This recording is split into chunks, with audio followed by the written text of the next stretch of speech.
Hello everyone, स्वागत है आप सभी का आपके अपने यूट्यूब चैनल पर। मैं हूं राकेश तलरेजा, आपका अपना एप्टीट्यूड मेंटर। बच्चे लोग, आप बच्चों के साथ मैं HCF LCM टॉपिक डिस्कस करने पर निकल पड़ा हूं, जिसका मैंने एक वीडियो आप बच्चों से ऑलरेडी डिस्कस कर लिया है। ये मैं आज आपको दूसरा वीडियो इसका प्रोवाइड करने वाला हूं।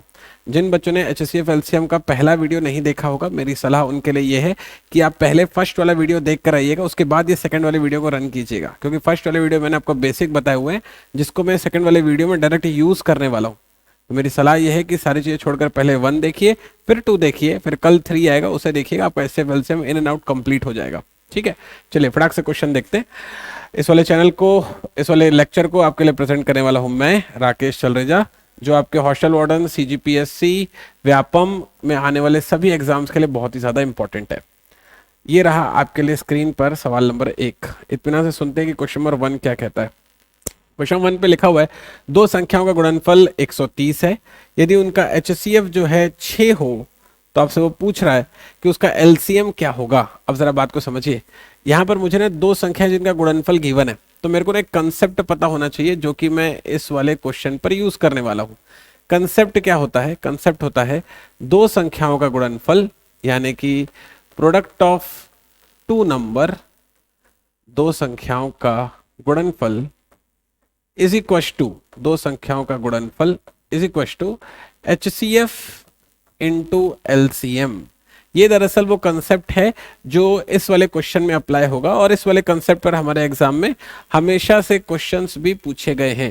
तो आपको ये वाला कंसेप्ट बहुत अच्छे से समझ में आना भी चाहिए। ठीक है, मुझे क्वेश्चन में गिवन है कि भाई उनका गुणनफल जो है 130 है, तो गुणनफल की जगह पे लगा दिया मैंने 130।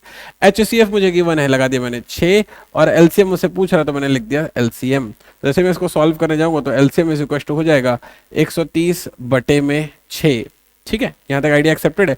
ऑल्दो यहां पर थोड़ा सा टाइपिंग एरर है, 130 बटे 6 में भी काम बन जाएगा, कुछ दिक्कत वाली बात नहीं है, लेकिन क्वेश्चन में क्योंकि 120 था तो इसलिए मैं क्वेश्चन के हिसाब से ही चल रहा हूं, उसे चेंज नहीं करते हैं। तो क्योंकि क्वेश्चन में 120 था तो मैं अभी 120 ही लेकर सॉल्व कर लेता हूं। जैसे मैं करूंगा इसे सॉल्व, 120 डिवाइडेड बाय 6, तो इसको सॉल्व करने से आता है मेरे पास 20, तो वो LCM जो है उन दोनों संख्याओं का हो जाएगा 20। हालांकि 130 बटा 6 भी करता मैं तो 65 बटा 3 आंसर होता, उसमें भी कोई गलती नहीं होती। फ्रैक्शन फॉर्म का भी HCF कैसे निकाला जाता है, LCM कैसे निकाला जाता है, मैंने आपको पिछले वाले वीडियो में सिखा रखा है। ठीक है, तो ये रहा पहला वाला सवाल, जिसमें मैंने आपको ये वाला कंसेप्ट दिया जो कि आपके एग्जाम्स के लिए बहुत ही ज्यादा इंपॉर्टेंट है। फटाक से चलते हैं क्वेश्चन नंबर 2 पर। ये रहा क्वेश्चन नंबर 2। क्वेश्चन नंबर 2 कहता है, दो परस्पर अभाज्य संख्याओं का गुणनफल 117 है, LCM ज्ञात कीजिए। देखो, मैं जो कंसेप्ट है वो तो सेम लगेगा, कंसेप्ट नहीं बदलता है बच्चे लोग कभी भी। मतलब अगर मान लिया कि कोई ऐसा कंसेप्ट आपके पास हो जो हर क्वेश्चन वाइज अलग अलग हो, तो फिर उसमें गड़बड़ी है, वो कंसेप्ट में ही गड़बड़ी है। कंसेप्ट नहीं बदलता है कभी भी, कंसेप्ट वही रहता है जो मैंने आपको पिछले वाले क्वेश्चन में भी बताया। गुणनफल इज इक्वल टू होगा HCF इंटू LCM। दो संख्याओं का गुणनफल, पूरा नहीं लिख रहा हूं, मेहनत हो जाएगी। दो संख्याओं का गुणनफल इज इक्वल टू होगा HCF इंटू LCM। यहां तक कंफर्टेबल है आप लोग? ओके हैं। अब थोड़ा सा रिलैक्स होकर सुनना जो मैं कहने की कोशिश कर रहा हूं, समझना जरा मुझे। मैं आपसे ये कहने की कोशिश कर रहा हूं कि मेरे को ना यहां पर ना दो संख्याएं सिर्फ नहीं लिख कर दिया है, मुझे लिख कर दिया है दो परस्पर अभाज्य संख्या। आगे बात समझ में, मेरे को लिख कर दिया है दो परस्पर अभाज्य संख्या। ठीक है, अब दो परस्पर अभाज्य संख्या ये कैसे डील होती है समझिएगा जरा। ये दो परस्पर अभाज्य संख्या को ना हम लोग इंग्लिश में को प्राइम नंबर बोलते हैं। तो ये वाला जो क्वेश्चन है यहां पर लेने का जो मेरा उद्देश्य था, जो मेरा पर्पस था, वो ये नहीं था कि मैं यही वाला कंसेप्ट आपको दोबारा से लगाकर बताऊं। वो कंसेप्ट मैं आपको लगाना बता चुका हूं, उसकी बात खत्म हो गई पहले वाले क्वेश्चन में। मैं इस क्वेश्चन आपको सिखाना चाहता हूं कि को प्राइम नंबर क्या होते हैं, क्योंकि मेरे को इसके आगे जरूरत पड़ने वाली है। तो आप नोट बनाकर कॉपी में लिख लीजिएगा। को प्राइम नंबर की डेफिनेशन बता रहा हूं, कोई भी दो संख्याएं आपस में को प्राइम होंगी, two numbers will be coprime with each other only if. कोई भी दो संख्याएं आपस में को प्राइम होंगी, two numbers will be coprime with each other only if their HCF will be 1, यदि उनके मध्य का HCF 1 होगा। ये कंसेप्ट है, इसको हम लोग यूज करेंगे आने वाले क्वेश्चन में। आगे बात पकड़ में, कोई भी दो संख्याएं परस्पर अभाज्य तभी होती हैं जब उनका HCF 1 होता है, यहाँ तक आइडिया एक्सेप्टेड है बच्चों को। उदाहरण के तौर पर अपनी इस बात को समझाने के लिए एक उदाहरण लेता हूं। मान लिया मैंने 2 नंबर सोचे, लेट से मैंने सोचा 2 और 4, ठीक है। अब आप 2 और 4 का जब HCF निकालने जाओगे ना बच्चे लोग, तो इसका HCF आ जाएगा 2, तो 2 और 4 के बीच का HCF होता है 2। कंफर्टेबल है लोग? मैंने कहा था HCF 1 होगा तभी आप उसको कोप्राइम बोलेंगे, यहां तो HCF 2 आ रहा है, इसका मतलब ये कोप्राइम नहीं है। जैसे मैं एक और एग्जांपल लेता हूं, लेट से मैंने ले लिया 3 और 5, 3 और 5 के बीच आपको कॉमन निकालने के लिए कहा जा रहा है। 3 और 5 का कॉमन निकालोगे तो क्या कॉमन आएगा? कुछ नहीं कॉमन आएगा, कुछ नहीं आएगा, मतलब 1 आएगा। तो इसका मतलब ये होगा कि 3 और 5 का जो HCF है वो होता है 1, तो इसका मतलब ये 3 और 5 आपस में क्या है? कोप्राइम है। यहां तक आपको बात आ गई समझ में? यहां तक कंफर्टेबल है? ठीक है, ओके है, ठीक, आइडिया एक्सेप्टेड। चलिए, अब मेरे को ऐसा लगता है जब आपको ये वाला कंसेप्ट समझ में आ चुका है तो इस वाले क्वेश्चन को एक लाइन में खत्म कर देता हूं। 2 परस्पर अभाज्य संख्याएं हैं, तो परस्पर अभाज्य है मतलब कोप्राइम है, तो उनका HCF होता होगा 1, जिनका गुणनफल मेरे को गिवन है 117 और मेरे से पूछ रहा है वो LCM। तो अगर वो मेरे से LCM पूछ रहा है तो इस स्थिति में मैं लिखूंगा LCM इज इक्वल टू 117 और यही इस क्वेश्चन का सही जवाब भी हो जाएगा। ठीक है, आइडिया एक्सेप्टेड है। पता चल गया इस तरह के क्वेश्चन को कैसे डील करना होता है। तो ये वाला क्वेश्चन सिर्फ और सिर्फ कोप्राइम नंबर क्या होते हैं ये समझाने के लिए था, परस्पर अभाज्य नंबर क्या होते हैं ये समझाने के लिए था। चलते हैं क्वेश्चन नंबर 3 पर। क्वेश्चन नंबर 3 सुनते हैं हमसे क्या कहने की कोशिश कर रहा है। क्वेश्चन नंबर 3 कहता है, पहला काम होता है इत्मीनान से सवाल को समझना। जब तक आप सवाल नहीं समझेंगे तब तक जवाब समझ में आने का कोई सवाल ही नहीं उठता। ठीक है, तो इत्मीनान से आप रिलैक्स होकर सवाल को समझिए। कहता है 2 संख्याओं का योग 55 है। मान लिया वो 2 संख्याएं x और y है, ठीक है, तो उनका योग मुझे गिवन है। तो ये मेरे को x प्लस y बोलता है कि 55 के बराबर है, तो वो मैंने 55 के बराबर कर दिया। कहता है यदि उनका HCF और LCM 5 और 120 हो। अब मुझे HCF और LCM पता है, तो मैं कंसेप्ट जानता हूं कि किन्हीं 2 संख्याओं का गुणनफल उनके HCF और LCM के गुणनफल के बराबर होता है। तो HCF और LCM का गुणनफल उन दोनों संख्याओं के गुणनफल के बराबर होगा। यही वाला कंसेप्ट तो ऊपर के 2 क्वेश्चन में दिया ना मैंने आपको, वही लगा रहा हूं यहां पर, है ना। फिर वो कहता है उन संख्याओं के व्युत्क्रम अनुपात का योग ज्ञात करो। उन संख्याओं के व्युत्क्रम अनुपात का योग कहने का अर्थ यह है कि अगर मान लिया x है तो उसका व्युत्क्रम अनुपात होगा 1/x, y है तो उसका व्युत्क्रम अनुपात होगा 1/y। इसका आपसे वो योग पूछ रहा है, ये दरअसल वो सवाल है। आगे सवाल समझ में? आइडिया एक्सेप्टेड है। अब मैं क्या करने वाला हूं, मैं इस वाले क्वेश्चन को आपके लिए सॉल्व करने वाला हूं। इस क्वेश्चन को सॉल्व करने के लिए हम लोग कुछ नहीं करेंगे बच्चों लोग, बहुत इत्मीनान से क्या करूंगा, ये जो 2 इक्वेशन जो मेरे पास बनी है, दैट इज इक्वेशन नंबर 1 और इक्वेशन नंबर 2, इन दोनों इक्वेशंस को मैं डिवाइड कर दूंगा। अब ये जो मैं सफेद कलर में लिख रहा हूं ये एग्जाम में लिखने वाली बात नहीं है, आपके समझने के लिए बस लिख रहा हूं। तो जैसे आप इन दोनों को डिवाइड करेंगे तो कैसा दिखाई देगा, x plus y upon x y is equal to 55/5 गुणा 120। मानते हो इस वाली बात को आप? यहां तक आपको आइडिया एक्सेप्टेड है। वैसे अब इसकी कटिंग कराने जाओगे तो देखोगे कि ये इससे 11 बारी में और ये इससे 5 बारी में, सॉरी 1 बारी में बहुत अच्छे से कट जाता है ना। आइडिया एक्सेप्टेड है। तो जैसे ही मैं इसको आगे सॉल्व करूंगा तो कैसा दिखाई देगा जरा सुनना। तो इसको मैं ऐसे लिख दूं क्या बच्चे लोग, x upon x y plus y upon x y is equal to 11/120, ऐसे लिख दूं, चल जाएगा? ठीक किया यहां तक मैंने, कंफर्टेबल है आप लोग? अब इससे क्या होगा, ये x इस x को काटेगा तो ये दरअसल 1/y बचेगा जो कि ये लिखा हुआ है, ये y इस y को काटेगा जो कि 1/x बचेगा, ये दरअसल लिखा हुआ है। तो 1/x प्लस 1/y की वैल्यू कुछ और नहीं होगी, यही जो लिखी हुई है वही होगी 11/120। ये इस क्वेश्चन का सही जवाब है। तो कुछ नहीं करना था, जो इक्वेशन 2 ठोक हमको गिवन थी क्वेश्चन में, उन दोनों को बस हमें डिवाइड करना था और कुछ नहीं करना था। ठीक है, ये भी एग्जाम में पूछा जाने वाला क्वेश्चन है जो कि बहुत ही इंपॉर्टेंट क्वेश्चन है। आई होप कि आप सारे बच्चों वाला क्वेश्चन क्लियर हो चुका होगा। एक ऐसा ही मतलब एक मस्त वाला क्वेश्चन मैं आपको करवाता हूं जो कि मेरी दूसरी स्लाइड से है, एक बार उसको भी इत्मीनान से देख लेते हैं। आपको उसमें भी बढ़िया कंसेप्ट सीखने को मिलेगा, उसमें आपको बढ़िया हेल्प मिलेगी। एक बार उस वाले क्वेश्चन को भी इत्मीनान से रिलैक्स होकर समझने की कोशिश करते हैं। स्लाइड ओपन कर रहा हूं बस मैं।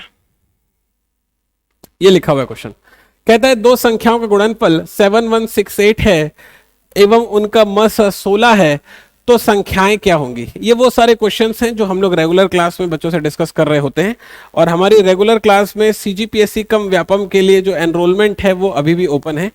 अगर कोई आप में से बच्चा किसी भी एग्जाम की टेस्ट सीरीज के लिए या फिर जैसे लेबर इंस्पेक्टर हो गया, हॉस्टल वार्डन हो गया, इन सभी की टेस्ट सीरीज के लिए या फिर रेगुलर क्लासेस के लिए कि हाँ यार ये सारा कंटेंट मेरे को जमा जमाया एक लय में सिस्टमेटिक वे में चाहिए, जिसमें मैं चाहता हूँ कि सर से मैं अपने डाउट वगैरह भी डिस्कस कर सकूँ, टेस्ट वगैरह भी दे सकूँ, और आपको सिस्टमेटिक वे में चाहिए तो आप बिल्कुल CGPSC knowledge app play store में जाएंगे, फ्री में डाउनलोड हो जाएगा। डाउनलोड करके उसके स्टोर वाले कॉलम में जाकर अपने कंफर्ट के हिसाब से, अपने रिक्वायरमेंट के हिसाब से कोई भी कोर्स परचेस कर सकते हैं, जिसके लिए एनरोलमेंट अभी भी ओपन है। ठीक है, चलिए फटाक से सुनते हैं। बहुत ही नॉमिनल फीस पर सारे के सारे कोर्सेज अवेलेबल हैं। आपको ऐसा लगेगा कि यार इससे ज्यादा पैसे तो मैं अपने डेली के चाय नाश्ते में खर्च कर देता हूँ। दो संख्याओं का गुणनफल 7168 है, उनका मस अगर 16 है तो वो संख्याएं क्या होगी, ये आपसे पूछा जा रहा है। अब देखो इस वाले क्वेश्चन को अपन कैसे डील करते हैं, समझना जरा। मेरे को ना दो संख्याओं का गुणनफल 7168 गिवन है। मैं जानता हूं कि भाई किन्हीं भी दो संख्याओं का जो गुणनफल होता है, किन्हीं भी दो संख्याओं का जो गुणनफल होता है, उन दोनों संख्याओं के HCF और LCM के गुणनफल के बराबर होता है। ये वाली चीज हम लोग जानते हैं। ठीक है, कंफर्टेबल है आप लोग। अब मुझे क्या कह रहा है कि खैर यहां पर इस वाले कंसेप्ट की जरूरत पड़ेगी नहीं, ये वाला कंसेप्ट अच्छा है, लेकिन यहां पर मैं इसके बिना ही क्वेश्चन को सॉल्व कर दूंगा। देखो जरा कैसे करता हूं। उसने बोला है कि भाई दो संख्याओं का गुणनफल जो है ना 7168 है। मान लिया एक संख्या A है, दूसरी संख्या B है, उसका गुणनफल जो है ना 7168 है। ये मुझे गिवन है क्वेश्चन में। इतनी बात समझ में आ गई। अब जरा बात को समझो कि कभी भी ना एग्जाम में जब आपको मस गिवन हो, जब आपको मस मतलब कि जब HCF आपको गिवन हो, तो उस वाली स्थिति में ना संख्याओं को A B या XY मत माना करो। उस स्थिति में ना संख्याओं को इस तरीके से माना करो 16x और 16y। मतलब जो भी HCF आपको गिवन होगा, जो भी आपको HCF गिवन होगा, वो डायरेक्टली यहां पर मल्टीप्लाई करवा दिया करो। ठीक है, वो डायरेक्टली यहां पर मल्टीप्लाई करवाने से ये होगा बच्चे लोग कि आपकी जो कैलकुलेशन है ना वो दरअसल बहुत आसान हो जाएगी। तो पहली वाली बात मैंने आपको सिखाई कि कभी भी एग्जाम में अगर आपको HCF और HCF अगर गिवन हो तो उस स्थिति में हमें क्या करना चाहिए, उस स्थिति में हमें उन दोनों के दोनों जो संख्याएं हैं उसमें डायरेक्टली HCF को लिख लेना चाहिए। ठीक है, तो इसका मतलब अब मैं A और B या X और Y नहीं प्रयोग करूंगा, मैं डायरेक्टली यहां पर क्या लिखूंगा बच्चे लोग, मैं लिखूंगा 16x डॉट 16y। ठीक है, वो संख्याएं मेरे हिसाब से 16x और 16y होंगी। कंफर्टेबल है। अब जब मैं इसको सॉल्व करने जाऊंगा तो xy इज इक्वल टू हो जाएगा 7168 अपॉन 16 इंटू 16। जब ऐसी कटिंग करेंगे, थोड़ा सा कैलकुलेशन वाला पार्ट स्किप कर रहा हूं, आएगा 28। ठीक है, आपसे पूछ रहा है कि भाई वो संख्याएं क्या होंगी। ठीक है, वो संख्याएं मतलब x और y का आपसे मान पूछ रहा है। कैसे आप निकाल सकते हो, दो तरह की संभावनाएं मेरे को तो अभी दिखाई दे रही है। इस 28 को मैं लिख सकता हूं 14 दूनी 28, और इस 28 को मैं लिख सकता हूं 7 चौके 28। और तो कोई मेरे को यहाँ पर संभावना नहीं दिखाई दे रही है। अच्छा, एक संभावना और है, आप वो भी लिख सकते हो 28 एकम 28। ये संभावना भी आपको कंसिडर करनी पड़ेगी। तो इसका मतलब इस 28 को ब्रेक करने की 3 अलग अलग संभावनाएं हो सकती हैं। और भी अगर आपके दिमाग में कोई संभावना हो तो कमेंट सेक्शन में मुझसे शेयर कर लीजिएगा। ठीक है, अब बात को समझो। अगर मैंने ये वाली पहली वाली संभावना को अगर मैंने पिक किया तो इसके हिसाब से ये हो सकता है कि x का मान 14 हो और y का मान 2 हो। आगे पीछे भी कर सकते हो, उससे फर्क नहीं पड़ेगा। हालांकि दोनों में ही 16 का इंटू हो रहा है, तो चाहे आप x को 2 ले लो, y को 14 ले लो, क्या ही फर्क पड़ना, दिखना तो वही वाली चीज है यहाँ पर, है ना। अब मैं क्या कहने की कोशिश करूँ, थोड़ा सा इस वाली बात को समझना। मैं आपसे ये वाली बात कहने की कोशिश कर रहा हूँ बच्चे लोग कि अगर आपने x का मान 14 और y का मान 2 ले लिया तो उससे यहां पर एक कैच है, आपको ध्यान देने की जरूरत है। उससे ये जो दोनों संख्याएं हैं, ये जो दोनों संख्याएं वो बनेंगी 16 गुणा 14 और 16 गुणा 2। ये दोनों संख्याएं ये वाली बनेंगी। मानते हैं इस वाली बात को। अब मैं ये कह रहा हूं कि अगर आपने ना इन दोनों संख्याओं को कंसिडर कर लिया, मतलब 16 गुणा 14 और 16 गुणा 2 को अगर आपने कंसिडर कर लिया, तो इस वाली स्थिति में मतलब कि 16 गुणा 14 और 16 गुणा 2 वाली स्थिति में आपको अगर मैं पूछा कि भाई इसका HCF क्या होगा, तो इसका जो HCF है आप बोलोगे सर 16 कॉमन आ रहा है और 2 यहां से भी कॉमन आ रहा है, तो इसका मतलब हो जाएगा HCF 32, है ना। लेकिन क्वेश्चन के हिसाब से HCF उसने कितना लेने के लिए कहा था, 16। तो अगर मैंने पहली वाली संभावना को पिक किया, यहां पर थोड़ा सा कंसेप्ट है, ध्यान देना, नहीं ध्यान दोगे सब उड़ जाएगा। अगर मैंने पहली वाली संभावना को कंसिडर किया तो उस स्थिति में संख्या तो दिख रही है कि 16 गुणा 14 और 16 गुणा 2 हो जाएंगी, लेकिन जब मैं उनका HCF निकालने जाता हूं तो वो 32 आता है, लेकिन सवाल के हिसाब से तो 16 ही होना चाहिए था। इस बात का मतलब मैं ये समझ गया बच्चे लोग कि ये वाली संभावना को मैं पिक नहीं कर सकता। क्यों? क्योंकि वो क्वेश्चन की कंडीशन को वैलिडेट कर देता है। क्वेश्चन की कंडीशन ये कि HCF 16 ही होना चाहिए। अगर पहला वाला टाइप ले लेता हूं तो उससे HCF 32 आ जा रहा है, जो कि गलत बात है, ये चीज नहीं होनी चाहिए थी। सीन समझे आप?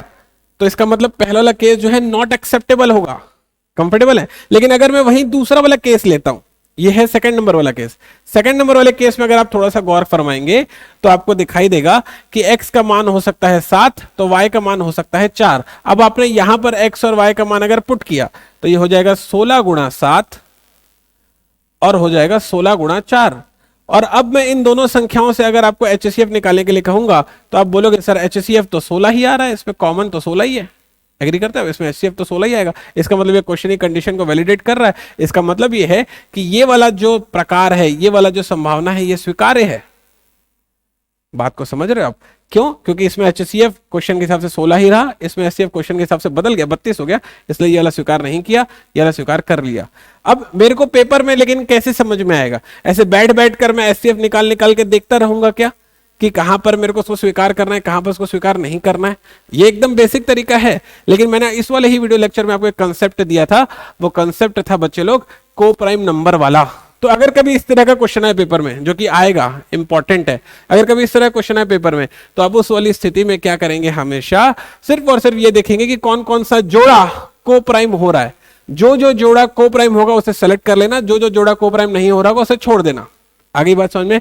अगर मैंने 14 और 2 का जोड़ा सेलेक्ट किया तो मेरे को खुद से पूछना है क्या 14 और 2 को प्राइम है, क्या नहीं है, क्योंकि इसका HCF 2 आ जाएगा, तो इसलिए जोड़ा कैंसिल हो गया। क्या 7 और 4 को प्राइम है, क्या है, इसलिए जोड़ा एक्सेप्ट हो गया। क्या 28 और 1 को प्राइम है, क्या है, इसलिए जोड़ा एक्सेप्ट हो गया।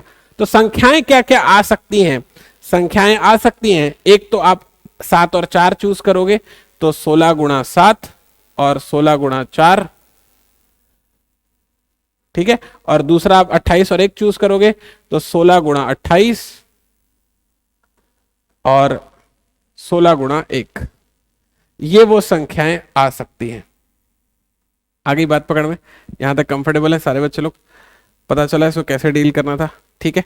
तो अगर आप मान लिया वो संख्याएं अगर लिखना भी चाहें तो वो हो जाएगी 112 और 64, यहां से आ जाएगा 448 और 16।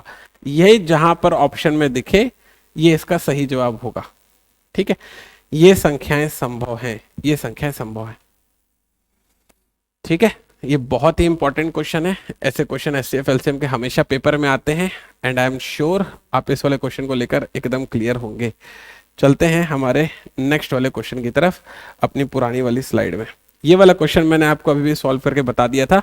चलते हैं हमारे नेक्स्ट वाले क्वेश्चन की तरफ। ये रहा वो क्वेश्चन।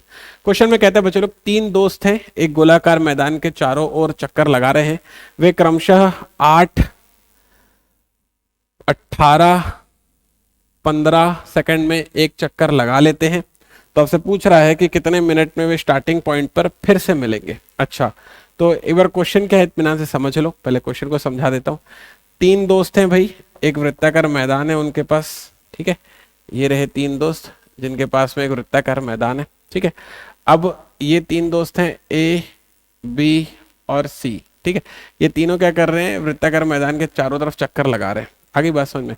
अब ये जो है चक्कर लगाना चालू करते हैं तो जो A है ना, वो हर 8 सेकंड में अपना चक्कर पूरा कर लेता है। मतलब हर 8 सेकंड बाद इसी स्टार्टिंग पॉइंट पर आ जाता है। 8, फिर 8 सेकंड बाद मतलब 16वें सेकंड पर, फिर 8 सेकंड बाद तो 24वें सेकंड पर, फिर 8 सेकंड बाद तो 32वें सेकंड पर। ऐसे ये A जो है स्टार्टिंग पॉइंट पर दिखता रहता है। B जो है ना हर 18 सेकंड में अपना चक्कर पूरा कर लेता है। मतलब कि 18, फिर 36, फिर 54, ऐसे हर 18 सेकंड बाद वो स्टार्टिंग पॉइंट पर दिखता रहता है B। C जो है ना हर 15 सेकंड बाद स्टार्टिंग पॉइंट पर आता रहता है। 15, फिर 30वें सेकंड पर, फिर 45वें सेकंड पर C जो है स्टार्टिंग पॉइंट पर हमको दिखता रहता है। तो उसने क्वेश्चन में ये पूछा आपसे कि तीनों एक साथ कब आएंगे। अब आपको इस वाली चीज को समझना पड़ेगा, तीनों के तीनों स्टार्टिंग पॉइंट पर सिर्फ और सिर्फ एक साथ तभी दिख सकते हैं जब वो अपने कॉमन मल्टीपल ऑफ टाइम पर आएंगे। जब वो अपने गुणक के मतलब समय के गुणक के कॉमन मल्टीपल पर, मतलब कि कॉमन मल्टीपल ऑफ टाइम पर जब वो एक साथ पहुंचेंगे, तो कॉमन मल्टीपल ऑफ टाइम पर जब वो आएंगे स्टार्टिंग पॉइंट पर, तब वो हमें एक साथ दिखाई दे रहे होंगे। तो मुझे क्या करना है, मुझे इस 8, 18 और 15 का वो मल्टीपल उठाना है, इस समय का, ये समय है ना बच्चे लोग, इस समय का वो मल्टीपल उठाना है जो सब में कॉमन होगा। जो सब में कॉमन होगा कहने का अर्थ ये होगा कि उस समय पर ये तीनों के तीनों एक साथ स्टार्टिंग पॉइंट पर हमको दिखते होंगे। तो कॉमन मल्टीपल मुझे चाहिए और वो भी सबसे छोटा चाहिए। तो सबसे छोटा कॉमन मल्टीपल कुछ और नहीं होता है, वो होता है एलसीएम। एलसीएम का फुल फॉर्म ही होता है लीस्ट कॉमन मल्टीपल। आगे बात आपको समझ में, यहां तक कंफर्टेबल है बोलो। तो मेरे को क्या चाहिए, मेरे को चाहिए लीस्ट कॉमन मल्टीपल चाहिए, एलसीएम चाहिए। ठीक है, तो उस वाली स्थिति में अपन इसको कैसे डील करेंगे, थोड़ा रिलैक्स होकर देखना आप। अगर आपको एलसीएम निकालना होता तो मैंने आपको सिखाया था, उसको फैक्टराइज कर दीजिए। ये मैंने फटाफट इसको फैक्टराइज कर दिया। अब जितने भी अलग अलग टाइप के नंबर हैं पिछले वाले वीडियो में सिखाया, ये वहां से आके सीख लीजिएगा आप। मैं सीधा इसको सॉल्व कर रहा हूँ, उसको मैंने गुणा कर दिया, 5 दूनी 10 लगा दिया, 9 चौके 36 लगा दिया, तो ये 360 सेकंड आ गया। ऐसे फट से अपन एलसीएम निकाल लेते हैं। तो मुझे ये पता चल गया कि जो एलसीएम है वो होने वाला है 360 सेकंड। 360 सेकंड को मिनट में कन्वर्ट करूंगा तो 60 से डिवाइड करूंगा, मतलब आएगा 6 मिनट। तो उसने क्वेश्चन में क्या पूछा था, उसने क्वेश्चन पूछा भाई कितने मिनट के बाद वो लोग स्टार्टिंग पॉइंट पर मिलेंगे। तो जवाब ये है कि 6 मिनट के बाद वो लोग स्टार्टिंग पॉइंट पर मिलेंगे। एग्जाम में आने वाला क्वेश्चन है, ऐसे क्वेश्चन आपके एग्जाम में बिल्कुल पूछे जाते हैं। ठीक है, आई होप आप सारे बच्चों को आइडिया एक्सेप्ट हो चुका होगा। क्वेश्चन नंबर 5, क्वेश्चन नंबर 5 कहता है 6 घंटियां एक साथ बजाई जाती हैं। ठीक है, 6 घंटियां एक साथ बजाते हैं हम लोग। ठीक है भाई, बजा देंगे, कोई बात नहीं है। 6 घंटियां एक साथ बजाई जाती है। यदि वे घंटियां 2, 4, 6, 8, 10 और 12 सेकंड के अंतराल में बजती हों तो बताइए वे घंटियां 30 मिनट में कितने बार एक साथ बजेंगी। अभी अभी ना एसआई मेंस का पेपर हुआ था बच्चे लोग, अभी अभी एसआई मेंस का पेपर हुआ था, इसी साल हुआ था, इसी साल वाला 2023 वाला ही बता रहा हूँ, है ना। उसमें ना इसी टाइप का क्वेश्चन पूछा गया था, एकदम इसी टाइप का, और ये मेरे रेगुलर क्लास का क्वेश्चन भी है। तो आपको ना इस तरह के क्वेश्चन के लिए ना एकदम रेडी रहना। और वही क्वेश्चन कर रहा हूँ जो पेपर में पूछे जाते हैं, इसी टाइप का क्वेश्चन ऐसा ही मेंस में पूछा गया था अभी हाल ही में। तो इसे हमको सीखना पड़ेगा भाई, इसको कैसे डील करना चाहिए। ठीक है, चलो जरा रिलैक्स होकर देखो। 6 घंटियां हैं, वो 2, 4, 6, 8, 10 और 12 सेकंड के अंतराल में बजती हैं। तो आपसे पूछ रहा है भाई एक साथ 30 मिनट में कितने बार बजेंगी। आपको उनको एक साथ बजवाना है, बजवा सकते हो, आप बजवा सकते हो उनको एक साथ उनके कॉमन मल्टीपल ऑफ टाइम पर। कॉमन मल्टीपल ऑफ टाइम बच्चे लोग कुछ और नहीं होता है, वो दरअसल एलसीएम ही होता है। ठीक है, तो मेरे को क्या करना है, इस वाले क्वेश्चन में सिर्फ एलसीएम निकाल कर देना है। एलसीएम निकालने के लिए डायरेक्ट सॉल्व कर रहा हूँ, पूरा गुणा भाग करके नहीं बता रहा हूँ, वो पहले वाले वीडियो से आप सीख कर आ जाना, मैं डायरेक्ट लिख रहा हूँ। तो ऐसे इसको सॉल्व करता हूँ तो यहाँ से मिल जाएगा 2 की पावर 3, यहाँ से मिल जाएगा 5 और 3। ठीक है, तो 5 दूनी 10 और 4 तिया 12, तो 120 सेकंड आएगा। कंफर्टेबल। तो जो एलसीएम है वो दरअसल 120 सेकंड है, इसका मतलब कुछ और नहीं है, वो है 2 मिनट। तो मुझे ये पता चल गया कि हर 2 मिनट पे ये 6 की 6 घंटियां एक साथ बजती हैं। हर 2 मिनट पे 6 की 6 घंटियां अगर एक साथ बजती हैं, तो सवाल में पूछ रहा है कि भाई 30 मिनट में कितने बार एक साथ बजेंगी। जब 2 मिनट में एक बार, तो 30 मिनट में बहुत आराम से मैं बता सकता हूं 15 बार। ठीक है, यहां तक आइडिया एक्सेप्टेड है। लेकिन अगर बात को दरअसल समझने की कोशिश करना तुम, लेकिन अगर तुमने इस वाले क्वेश्चन का जवाब अगर 15 मिनट मार दिया तो फिर ये गलत हो जाएगा। इस क्वेश्चन का जवाब 15 बार 100% गलत है। 15 बार इस क्वेश्चन का जवाब नहीं हो सकता। अब सवाल यह है कि 15 बार क्यों नहीं हो सकता सर। अभी वो रिलैक्स होकर समझो, 15 बार क्यों नहीं हो सकता वो आपको बताने की कोशिश कर रहा हूं। मान लो क्वेश्चन में 30 मिनट गिवन नहीं होता, लेट से 10 मिनट गिवन होता। वो मेरे से पूछता कि भाई अगर 2, 4, 6, 8 और 10 और 12 सेकंड के अंतराल में बजती हैं तो 10 मिनट में कितने बार बजेंगी। तो मेरे को पता चल गया था कि 2 मिनट में एक बार बजती है, तो 10 मिनट में 5 बार बजनी चाहिए। तो मैं तो कह रहा हूं कि इस तरीके से जो निकाला जाता है उससे जवाब गलत आता है। हाँ, 10/2 5 होता है, लेकिन ये इस क्वेश्चन का आंसर नहीं होगा। क्यों नहीं होगा, जरा इस वाली चीज को समझो। मैं आपको ना जो 10 मिनट का जो अंतराल है मान लिया क्वेश्चन में अगर 10 मिनट दिया होता तब की बात बता रहा हूं, अभी 30 मिनट दिया है सर, आप 30 मिनट लेकर क्यों नहीं बता दे रहे हो, फिर लंबा हो जाएगा, कैलकुलेशन में मेहनत ज्यादा लग जाएगी। अगर मान लिया 10 मिनट का अंतराल जो है मेरे को आपको ऐसे सेक्शन वाइज दिखाना होगा 2-2 मिनट के गैप में, तो मैं कैसे दिखाऊंगा भाई, 2 मिनट हुआ होगा एक साथ बजी होंगी, ये 2 मिनट हुआ यहां पर एक साथ बजी, फिर 2 मिनट हुआ होगा फिर एक साथ बजी होगी, यहां पर एक साथ बजी, फिर 2 मिनट हुआ होगा बच्चे लोग, फिर एक साथ बजी होगी, यहां पर एक साथ बजी, फिर 2 मिनट हुआ होगा फिर एक साथ बजी होगी, यहां पर एक साथ बजी, और फिर 2 मिनट हुआ होगा एक साथ बजी होगी, यहां पर एक साथ बजी। तो आपको दिखाई दे रहा होगा 2, 4, 6, 8 और 10, टोटल 10 मिनट के इंटरवल में। देखिए जरा, थोड़ा सा गौर फरमाइएगा, यहां पर थोड़ा सा आप ध्यान देंगे तो आपको पता चल जाएगा, ये है 1, ये है 2, ये है 3, ये है 4, ये है 5, आपने थोड़ा सा गौर किया, ये है 6, दिखाई दिया। ये वाला जो बारी है ये दरअसल ये 10/2 बराबर 5 करने से छूट गया था, 5 तो ये दिखाई दे रहा है, 1, 2, 3, 4 और 5, ये वाला 5, ये वाला 5 एक ही बात है, लेकिन एक ये वाली बारी छूट गई थी। ये कौन सी वाली बारी है पता है, ये वो वाली बारी है जहां से वो एक साथ बजना शुरू किए थे, लिखा है ना एक साथ बजाई जाती हैं, तो ये 0 सेकंड वाली बारी है। तुमने कहा 2 मिनट के बाद से बजना चालू होगा, तो तुमने 2 मिनट के बाद से गिनना चालू कर दिया, लेकिन वो पहली बारी जहां से जैसे होता है ना भाई, दौड़ रहे होते थे, गन फायर आती है तब दौड़ना चालू करते, तो वो वाला स्टार्टिंग पॉइंट जहां से तुमने 2 मिनट देखना चालू किया होगा वो इसमें मिस हो जाता है। तो ये वाला पॉइंट देखने के लिए हम लोग इसमें करते हैं +1। तो अगर 10 मिनट गिवन होता तो आंसर होता 6 बार, लेकिन क्वेश्चन में अभी 30 मिनट गिवन है, क्योंकि क्वेश्चन अभी 30 मिनट गिवन है, इस हिसाब से इसका आंसर होना चाहिए 15 + 1 मतलब कि 16 बार। तो इस क्वेश्चन का जो सही जवाब है वो है 16 बार। एकदम यही वाला क्वेश्चन ऐसे ही मेंस के एग्जाम में आया था। आई होप जिन जिन बच्चों ने पेपर दिया होगा उन सभी ने इस क्वेश्चन को सॉल्व भी कर लिया होगा। चलते हैं नेक्स्ट वाले क्वेश्चन की तरफ। अगला वाला क्वेश्चन ये लिखा हुआ है, वह छोटी से छोटी संख्या ज्ञात कीजिए जिससे 48, 60, 72, 108, 140 से भाग देने पर इतना इतना शेषफल मिलना चाहिए। अब बात को समझो, अगर कभी भी इस तरह का क्वेश्चन आता है, अब इसमें नहीं लिखा है कि इसका ये HCF का क्वेश्चन है कि LCM का क्वेश्चन है, इसमें नहीं लिखा है ना। तो अगर कभी ऐसा नहीं लिखा हुआ हो कि भाई ये क्वेश्चन HCF का है कि LCM का है, अगर कभी ऐसा नहीं लिखा हुआ तो उसको कैसे पता करें कि क्वेश्चन को मेरे को LCM से अप्रोच करना चाहिए कि HCF से अप्रोच करना चाहिए। अब थोड़ा सीखने की कोशिश करो। अगर कभी भी इस तरह का क्वेश्चन एग्जाम में आए तो आपको ना एक छोटा सा पॉइंट को पकड़ना है। यहाँ पे लिखा है छोटी से छोटी।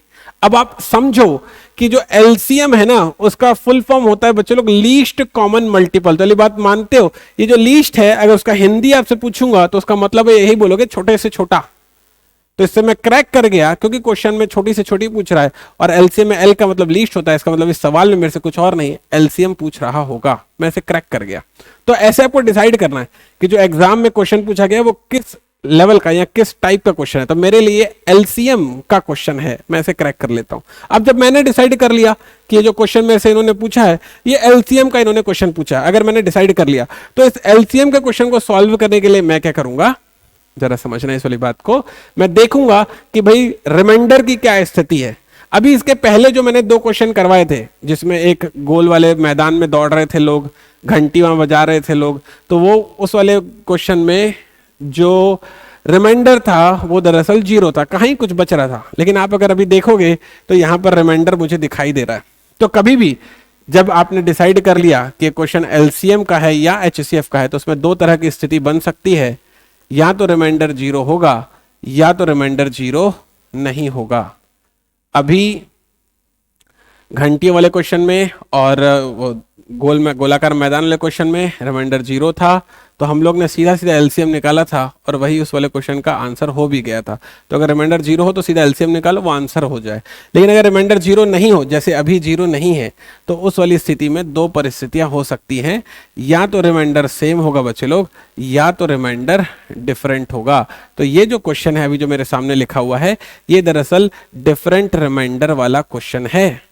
ठीक है, डिफरेंट रिमाइंडर वाले क्वेश्चन को सर आप कैसे सॉल्व करते हैं, थोड़ा सा रिलैक्स होकर देखिए। डिफरेंट रिमाइंडर वाले क्वेश्चन को सॉल्व करने के लिए मैं क्या करता हूं, हमेशा जो भी क्वेश्चन मेरे को गिवन होगा सबसे पहले मैं निकालूंगा LCM। ये आपको ट्रिक बता रहा हूं क्वेश्चन को डील करने के लिए। हमेशा जो भी आपको नंबर गिवन होंगे, ये नंबर गिवन उसका क्या निकालिएगा, LCM निकालिएगा, और उस LCM में से आप नंबर माइनस रिमाइंडर को घटा दीजिएगा। देखिए मैंने क्या लिखा हुआ है, ठीक है, और इससे जो भी आपको मिलेगा वही इस क्वेश्चन का सही जवाब होगा। अब मेरी सलाह ये है कि ये जो मैंने फ्लो चार्ट आपके लिए बनाई है, आप इस फ्लो चार्ट को पहले इत्मीनान से कॉपी कर लीजिए। हाँ, मुझे पता है कि किसी के बच्चे के दिमाग में उठा होगा अभी कि सर सेम रिमाइंडर वाले केस में क्या करें। मैं आपको कहीं गया नहीं छोड़कर, इसी वीडियो में यहीं सामने ही खड़ा हूं, अगले वाले क्वेश्चन में सेम वाला बता दूंगा। अभी आप पहले डिफरेंट वाला सीख लो, अभी आप पहले ये वाला फ्लो अप्लाई करना मुझसे सीख लो, ठीक है। तो इसे इत्मीनान से कॉपी कर लीजिए, क्योंकि मैं ऐसे रफ करने वाला हूं, और इस वाली चीज को भी डायरेक्ट लगाऊंगा, तो इसे अपनी कॉपी में लिख भी लीजिएगा, ठीक है। तो मैं क्या लगाने वाला हूं, क्योंकि ये डिफरेंट रिमाइंडर वाला केस है। देखो यहाँ पर जो रिमाइंडर है 38, 50, 62, 98 सब अलग अलग है, डिफरेंट रिमाइंडर वाला केस है। तो इस स्थिति में हम लोग क्या करते हैं, पहले एलसीएम निकालते हैं और उस एलसीएम में से नंबर में इस रिमाइंडर को माइनस करते हैं। तो ये चीज मैं अभी करने वाला हूं, ठीक है भाई, चलिए कर देते हैं। देखिए कैसे सॉल्व होगा ये समझो। देखो क्या करूंगा मैं, सबसे पहले एलसीएम निकालूंगा। एलसीएम मुझे गिवन है, मतलब नंबर मुझे गिवन है 40, 160, 72, 108 और 140, ठीक है। इन सभी का एलसीएम निकालने के लिए बहुत आसान तरीका है, 16 × 48 हो गया, पिछले वाले वीडियो में सिखाया हूं, वहां से सीख लीजिएगा जाकर, तभी वाले वीडियो को देखिएगा। 2 स्क्वायर 3 5, 8 निया 72, तो इसका मतलब 2 की पावर 3, 3 स्क्वायर, 12 निया 108, 3 की पावर 3, 2 की पावर 4, 140, 2 सत्ते 14, 2 की पावर 2, 5 और 7, ठीक है। ये मैं कैसे करता हूँ, ये मैं सिर्फ फैक्टराइज करता हूँ, पिछले वाली वीडियो में सीखना आ जाएगा आपको। क्या करते हैं, अलग अलग नंबर जो भी गिवन है सभी के सभी का इनटू करवा लेते हैं हाईएस्ट पावर लेकर। 2 की पावर 4, 3 की पावर 3, 5 और 7, मुझे सिर्फ और सिर्फ इनका इंटू करवाना है। इसका इंटू करवाऊंगा तो मुझे जो है सही जवाब मिल जाएगा। आप जैसे भी इंटू करवाएं, जैसा आपको अच्छा लगे आप करवा सकते हैं। 16, 27 और आ जाएगा 5 सत्ते 35, ठीक है। तो 16 × 27 अगर मैं करता हूं तो ये मुझे देता है, दैट इज, जैसे भी इंटू कराओ जिसमें आपका मन लग जाए, जैसे मैं इसको इंटू कराता हूं तो मुझे नंबर मिलता है, दैट इज 15,120, ठीक है। ये मेरे को इंटू करवाने से नंबर मिल रहा है, ठीक है। अब मैंने आपको क्या कहा, मैंने आपको ये कहा कि जो भी आप एलसीएम निकालेंगे, जो भी आपका एलसीएम आएगा, उस वाले एलसीएम में अप्रोच क्या बताया था मैंने आपको, अप्रोच क्या बताया था, रिलैक्स होकर सुनना, थोड़ा सा कैलकुलेशन वाला पार्ट बस स्किप कर रहा हूँ। रीजन ये है कि गिवन टाइम में कंसेप्ट बता के जाना है मुझे। तो मैंने आपको क्या बताया था, जो भी आपका एलसीएम आएगा उसमें से आप नंबर में से रिमाइंडर को घटा दीजिएगा, ठीक है। तो मेरा जो एलसीएम आ रहा है बच्चे लोग, वो आ रहा है 15,120, ठीक है। इसको इंटू करने से आता है 15,120। अब मेरे को क्या करना है, नंबर में से रिमाइंडर को घटाना है। अब मैं नंबर में से रिमाइंडर को अगर घटाऊंगा तो जरा समझो कि मेरे को नंबर क्या गिवन है, रिलैक्स होकर देखो तुम।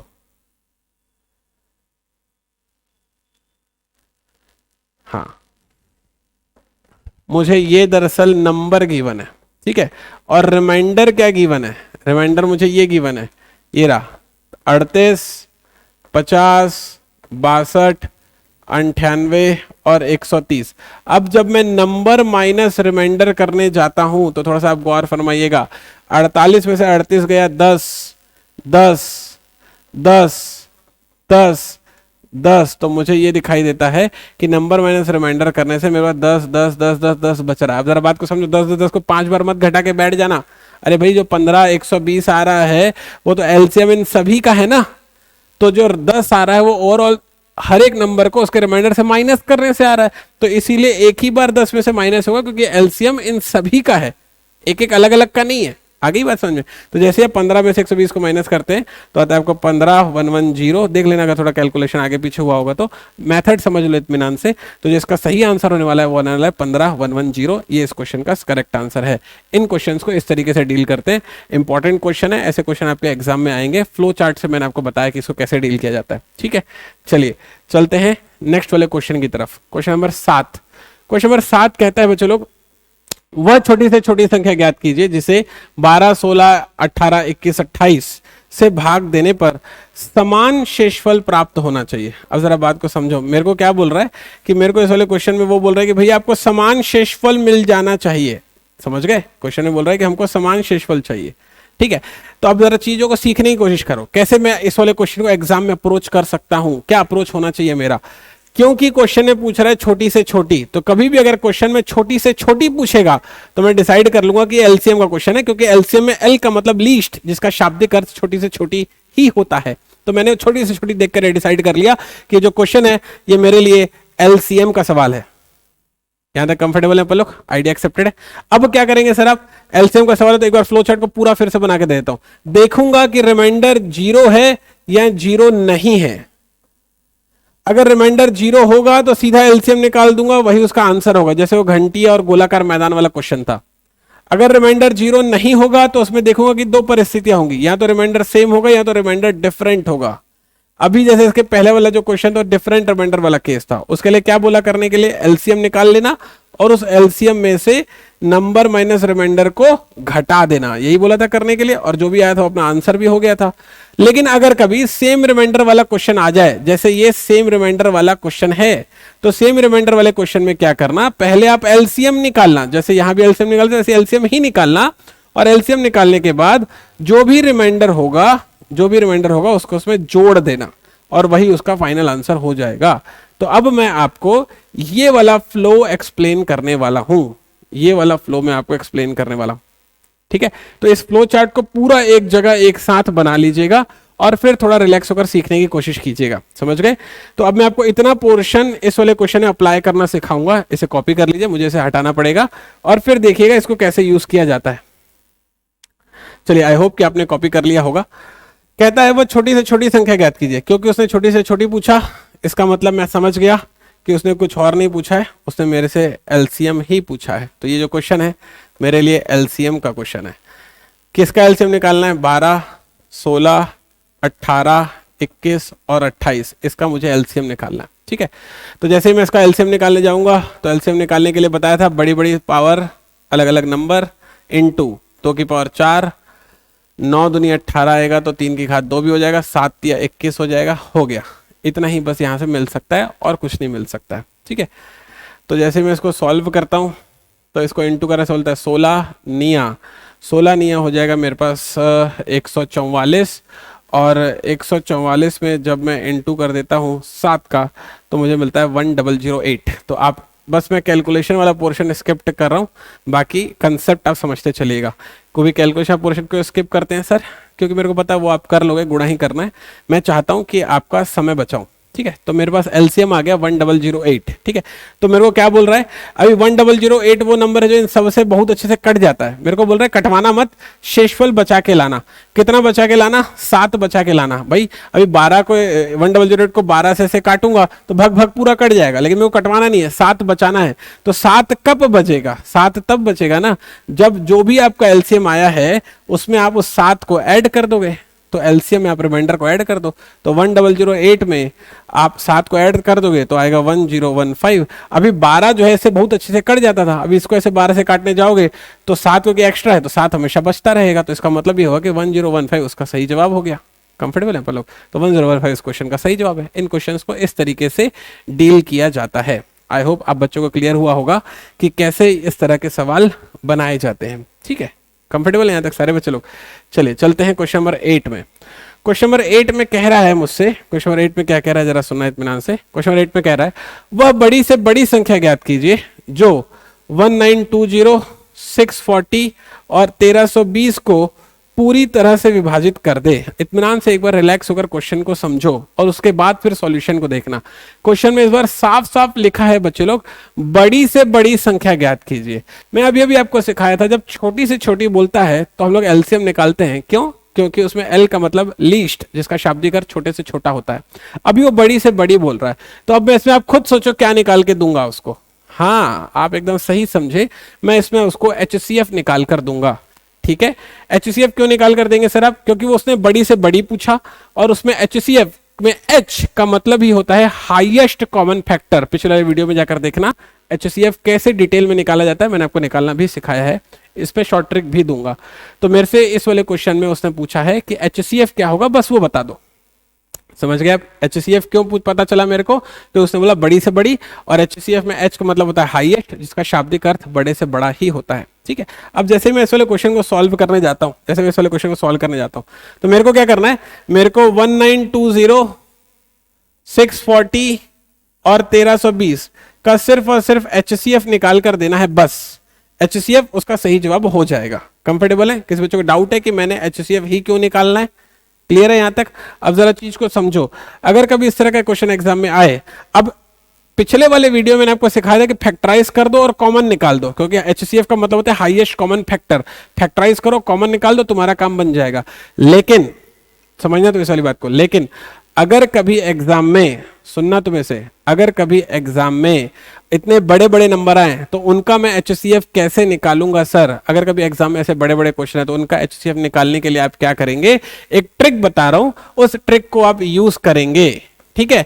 ट्रिक क्या है सर? आप डिवाइड करते जाइए। कैसे डिवाइड करना है? डिवाइड करने का अप्रोच समझना। जो सबसे बड़ा नंबर होगा उसको पहले चुन लो। सबसे बड़ा नंबर कौन है मेरे पास? वो है 1920। इस सबसे बड़े नंबर को इसके छोटे नंबर से मैं डिवाइड करूंगा। मतलब मैं सबसे बड़े नंबर को दूसरे बड़े नंबर से डिवाइड करने वाला हूं। ठीक है? तो 1920 को 1320 से डिवाइड करो। 640 सबसे छोटा नंबर है, सबसे छोटा लेने के लिए नहीं कह रहा हूं, दूसरा बड़ा लेने के लिए कह रहा हूं। तो जैसे अब इसको डिवाइड करो तो एक बारी में जाएगा, यहां पर आ जाएगा 1320 और इसको माइनस करो तो आ जाएगा 600। ठीक है? अब जरा यहां पर सीखने की कोशिश करना, ये जो 1320 है ना वो यहां पर आ जाता है ऐसे। समझ गए क्या हुआ? ये जो 1320 है ना वो यहां पर आता है ऐसे।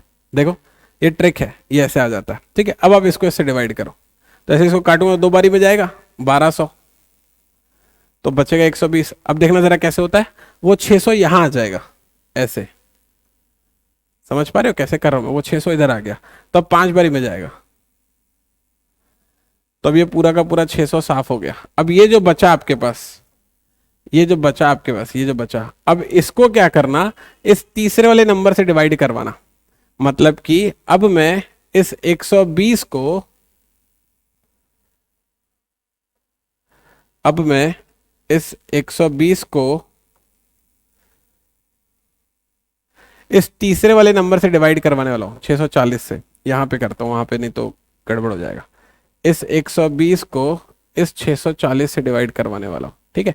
जैसे 120 को इस 640 से डिवाइड करवाने वाला हूं। जैसे इसको डिवाइड करवाऊंगा तो ये जो है 5 बारी में जाएगा, 640 बचेगा।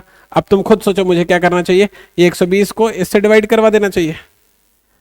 मानते हो कि नहीं मानते हो? ये 120 यहां आ जाएगा, 3 बारी में जाएगा, 120 यहां आ जाएगा और ये पूरा का पूरा कट जाएगा। तो ये जो बचता है ना लास्ट में, ये वाला ये कहलाता है HCF। सीख लो अच्छे से, HCF निकालने की ट्रिक दे रहा हूं, सीख लो अच्छे से। ये होता है HCF। तो इस क्वेश्चन में जो HCF आया ना वो आया 40 और वही इस क्वेश्चन का आंसर भी है। तो उसने पूछा तो बड़ी से बड़ी संख्या बताओ, और बड़ी से बड़ी संख्या 40 है, जो इन तीनों संख्याओं को बहुत अच्छे से काट सकती है। ठीक है? आइडिया एक्सेप्टेड है? कंफर्टेबल है? मिल गया सारे बच्चों को सॉल्यूशन। ये था एक बेहतरीन क्वेश्चन जो आपके एग्जाम में पूछा जाएगा, जिसको मैंने आपको ट्रिक के थ्रू सॉल्व करके भी बताया। आई होप आप सारे बच्चे लोग इस वाली बात को लेकर एकदम क्लियर होंगे। ठीक है? ये वाला जो क्वेश्चन नंबर 9 है, आप बच्चों के लिए होमवर्क है। इस वाले क्वेश्चन को इत्मीनान से वीडियो पॉज करके लिख लीजिए, स्क्रीनशॉट ले लीजिए। इस वाले क्वेश्चन का जो आंसर है आपसे कमेंट सेक्शन पर एक्सेप्टेड है। आप इस वाले क्वेश्चन को बहुत आराम से सॉल्व कर सकते हैं और कमेंट सेक्शन में इसका जवाब भी दे सकते हैं। ठीक है? मुझे उम्मीद है आप सारे बच्चे लोगों का जवाब कमेंट सेक्शन पर आएगा। पिछले वाले वीडियो में बहुत सारे बच्चों ने बढ़िया पार्टिसिपेट किया था, मजा आया था आप बच्चों के साथ गणित पढ़ के। मुलाकात होगी आपसे नेक्स्ट वाले वीडियो में, जो कि क्लास नंबर 3 होगी, जिसमें मैं ये वाले क्वेश्चन से अपनी क्लास को स्टार्ट करूंगा और इस वाले क्वेश्चन को आपको बहुत आराम से सॉल्व करना सिखाऊंगा। इस वाले क्वेश्चन का आंसर आप बच्चों से कमेंट सेक्शन में एक्सपेक्टेड रहेगा। ये आपके लिए होमवर्क वाला क्वेश्चन है। मुलाकात होगी आपसे नेक्स्ट वाले वीडियो में, तब तक अपना ख्याल रखिएगा।